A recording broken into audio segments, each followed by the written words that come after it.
الحمد للہ رب العالمین والصلاة والسلام علی نبینا محمد وعلی آلہ واصحابہ اجمعین۔ محترم ناظرین کرام، السلام علیکم ورحمۃ اللہ وبرکاتہ۔ آج کی اس نشست میں جس موضوع پر کچھ دیر گفتگو کروں گا وہ ہے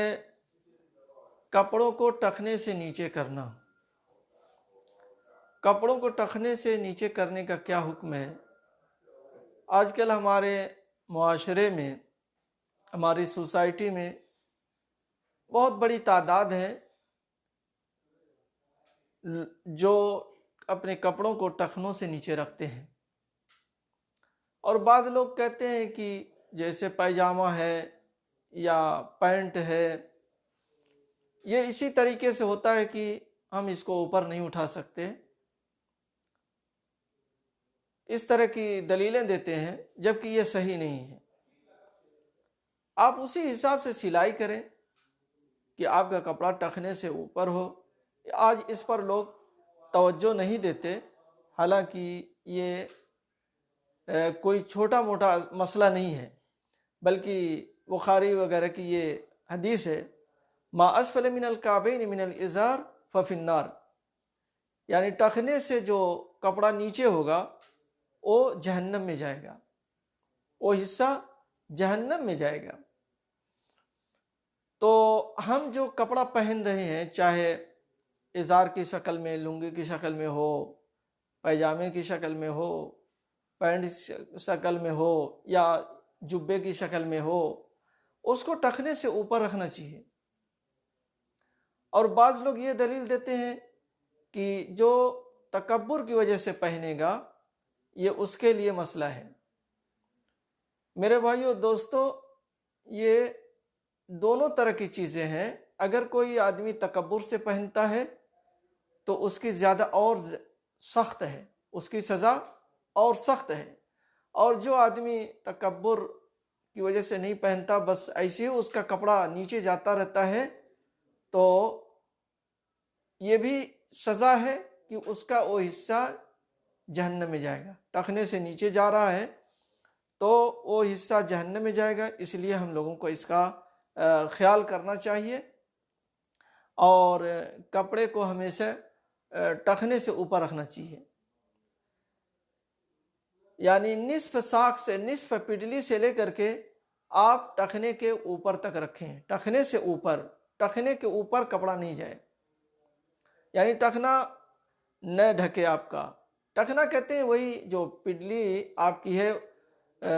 پڈلی اور قدم، یعنی آخری حصہ، پیر کا آخری حصہ جہاں ملتا ہے اور وہاں جو ابھری ہوئی ہڈی ہوتی ہے، اسی کو ٹخنا کہتے ہیں۔ تو اس ٹخنے سے اوپر آپ کا کپڑا ہونا چاہیے، اور نصف ساق تک آپ لے جا سکتے ہیں، یہ سنت کا طریقہ ہے۔ لیکن ٹخنا ڈھک جائے اور ٹخنے سے نیچے رکھا جائے، میرے بھائیو دوستو، یہ طریقہ صحیح نہیں ہے۔ اللہ کے نبی صلی اللہ علیہ وسلم فرماتے ہیں، الاسبال فی الازار والقمیص والامامہ من جر منها شیئا خیلا لم ینظر اللہ الیہ یوم القیامہ۔ جو آدمی ٹخنوں سے نیچے پہنتا ہے اور تکبر اور سرکشی کی وجہ سے، تکبر کی وجہ سے، گھمنڈ کی وجہ سے وہ اس کو ٹخنوں سے نیچے کھینچتا ہے، تو اللہ تبارک و تعالیٰ اس کی طرف قیامت کے دن دیکھے گا نہیں، اس کی طرف نہیں دیکھے گا، یعنی اس کو کھینچتا ہے تو ایسے آدمی کی طرف اللہ تعالیٰ دیکھے گا نہیں۔ تو نہ دیکھنے کا مطلب یہ ہے کہ یعنی نظر رحمت نہیں کرے گا، تو پھر تو ایسا آدمی جہنم میں چلا جائے گا، اور اللہ تعالیٰ کسی کی طرف نظر رحمت نہ کرے، یہ تو سمجھ لیجیے کہ وہ آدمی برباد ہو گیا، تباہ ہو گیا۔ اسی طریقے سے نسائی کی روایت ہے، ابن عباس رضی اللہ عنہ سے، اور نبی صلی اللہ علیہ وسلم سے روایت کرتے ہیں، قال ان اللہ عز وجل لا ينظر الى مسبل الازار، اللہ تبارک و تعالی ازار کو کھینچنے والے کی طرف نہیں دیکھے گا، قیامت کے دن ازار کو نیچے یعنی ٹخنے سے نیچے لے جانے والے کو نہیں دیکھے گا۔ اس لیے ہم لوگوں کو اس کا انتہائی درجہ خیال کرنا چاہیے کہ ہمارا کپڑا ٹخنے سے نیچے نہ ہو۔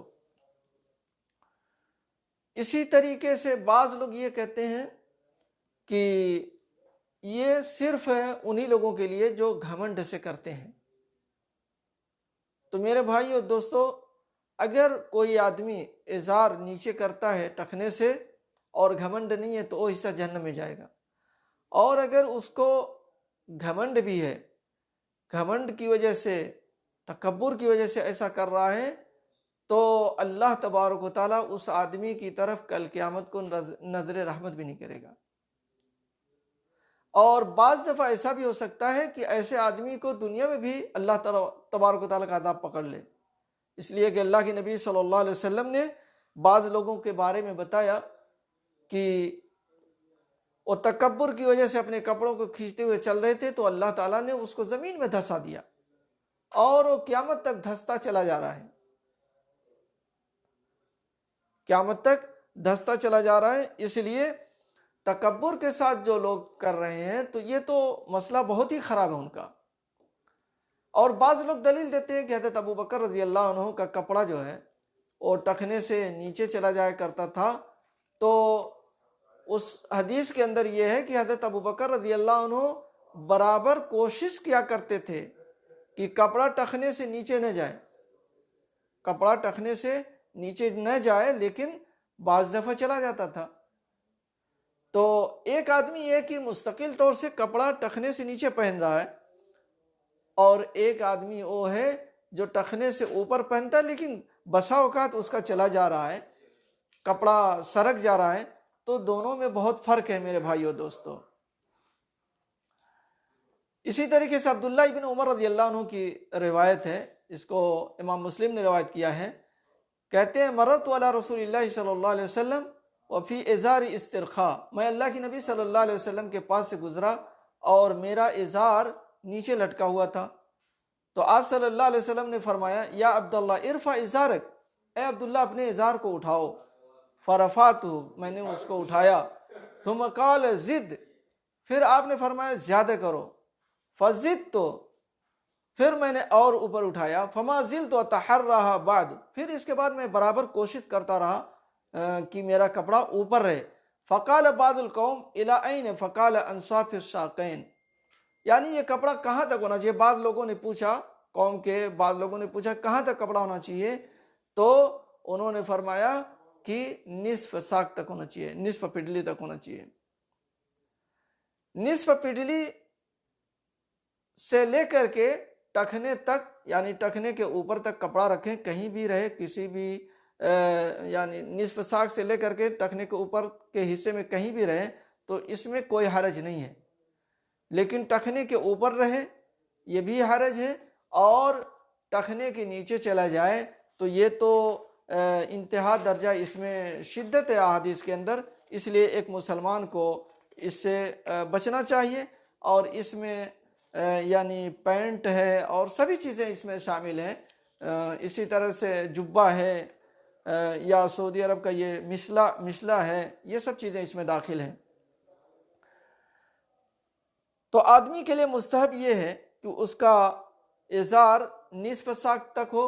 اور یہ سنت کے موافق ہے، یا نصف ساق سے لے کر کے ٹخنے کے اوپر تک، یہ بھی جائز ہے،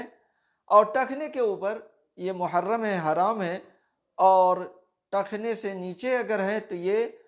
حرمت میں زیادہ ہے، یعنی اس سے ایک مسلمان کو بچنا چاہیے۔ اور جو آدمی گھمنڈ کی وجہ سے، تکبر کی وجہ سے کھینچ رہا ہے تو اس کے اندر حرمت اور شدید ہے۔ اس لیے یہ 5 طریقے ہیں، ایک مسلمان کو اس کا لحاظ کرنا چاہیے، خیال کرنا چاہیے۔ اسی طریقے سے بعض لوگ یہ کہتے ہیں کہ اگر اوپر نہیں ہے کپڑا ٹخنے سے اور ٹخنے سے نیچے ہے تو ایسے آدمی کی نماز نہیں ہوتی ہے۔ یہ حدیث موجود ہے ابو داؤد میں، لیکن یہ حدیث صحیح نہیں ہے، اس کو علماء نے کہا ہے کہ یہ حدیث ضعیف ہے، اس کے اندر کئی لتیں پائی جا رہی ہیں ضعف کی، اس لیے اس حدیث پر عمل نہیں کیا جائے گا۔ اگر کوئی آدمی کپڑے کو لٹکا کر کے، یعنی ٹخنے سے نیچے کپڑا ہے، اور اس نے نماز پڑھ لی ہے تو انشاءاللہ اس کی نماز ہو جائے گی، لیکن گنہگار ہوگا، اور ہو سکتا ہے اللہ تبارک و تعالیٰ اس سے غصہ ہو جائے اس عمل کی وجہ سے اور اس سے نماز قبول نہ کرے۔ لیکن ظاہری طور پر یہی ہے کہ اس کی نماز ہو جائے گی، لیکن جب ایک مسلمان اللہ تعالیٰ کے سامنے کھڑا ہو رہا ہے تو اسے چاہیے کہ ایسی حالت میں کھڑا ہو جس میں کسی طرح کی اللہ تبارک و تعالیٰ کی نافرمانی نہ ہو۔ اللہ تبارک و تعالیٰ کی جب ہم رضا چاہ رہے ہیں، اس کی رضا کے لیے ہم نماز پڑھ رہے ہیں، اس کے سامنے کھڑے ہوئے ہیں، تو ہم کوئی ایسا عمل نہ کریں جس سے ہماری نماز پر اور ہمارے اس نیک عمل پر اثر پڑے، یعنی بچنا چاہیے۔ اسی طریقے سے عورتوں کے لیے کیا ہے، عورتوں کے بارے میں حدیث میں آتا ہے کہ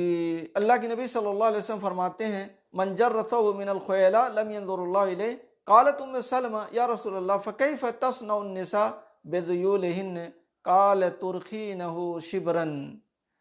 ام سلمہ کہتے ہیں کہ اللہ کے رسول، عورتیں اپنے کپڑوں کے ساتھ کیا کریں؟ تو آپ صلی اللہ علیہ وسلم نے فرمایا کہ ایک بالش تو اس کو نیچے رکھیں،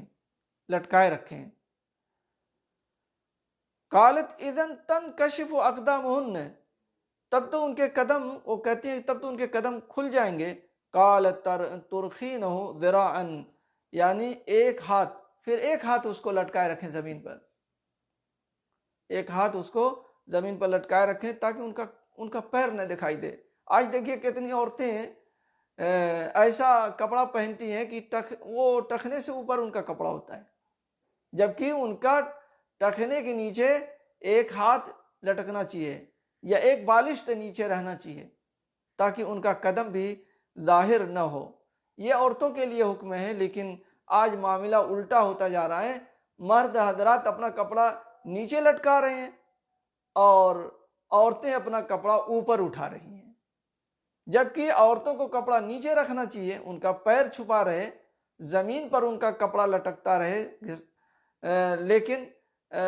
وہ اوپر اٹھا رہی ہیں اور مرد حضرات اپنا نیچے کر رہے ہیں۔ تو میرے بھائیو دوستو، ایسا نہیں کرنا چاہیے۔ ہم مسلمان ہیں، کلمہ پڑھتے ہیں اللہ کے نبی صلی اللہ علیہ وسلم کا، اور ہمارے لیے قرآن مجید نظام ہے، ایک دستور ہے، اور اللہ کے نبی صلی اللہ علیہ وسلم کی زندگی ہمارے لیے اسوہ ہے۔ آپ کے فرامین پر ہمیں عمل کرنا ہے، تو ہم لوگوں کو